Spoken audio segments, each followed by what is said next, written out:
When you were a layperson, what did you do to nurture your practice? Read, community, a teacher? Pretty much explained a little bit of that about that already.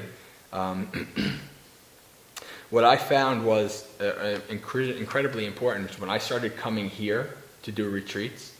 I also started coming here to just do like 4-day weekends. Like my job, I was in child protective services and I had a lot of overtime. So sometimes I would just, every other month, every couple of months, I would just take a 4-day weekend and I'd just come here just to live with the monks and the residents and just to be here.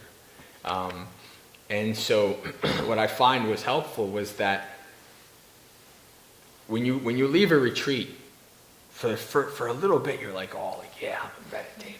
I'm learning. I got this. I'm going back out into the world. And then like 3 weeks later, you're like, oh, where's that? Craving and all kinds of stuff, and your meditation's out the window. What I found was that if I am able to, when I can come back here, or at least be with some kind of Dhamma group or something, I come back here, it kind of like revitalizes my batteries. It reminds me of why I'm doing what I'm doing. And then I can come back out and do the same. It's the same cycle. In the beginning, you're all revved up and ready to go and practice. And over time, when you're out in the world, the Mara keeps pounding on you. And then you come back again and you gain insight and energy and passion again. And then, so I would suggest that. I was a 5-hour drive away.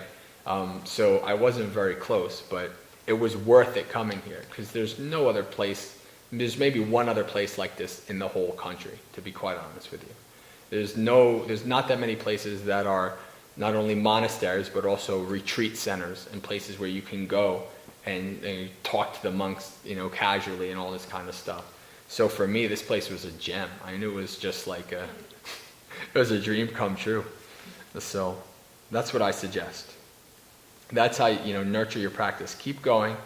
You do keep learning and practice it. The Buddha talks about 4 kinds of people. The kind of person who just meditates and doesn't learn the suttas. The kind of person who just learns the suttas and doesn't meditate. The kind of person who doesn't do either, and the kind of person who does both. And the kind of person who does both is the superior person. So understanding, reading and learning the suttas and understanding that, and also practicing your meditation is important.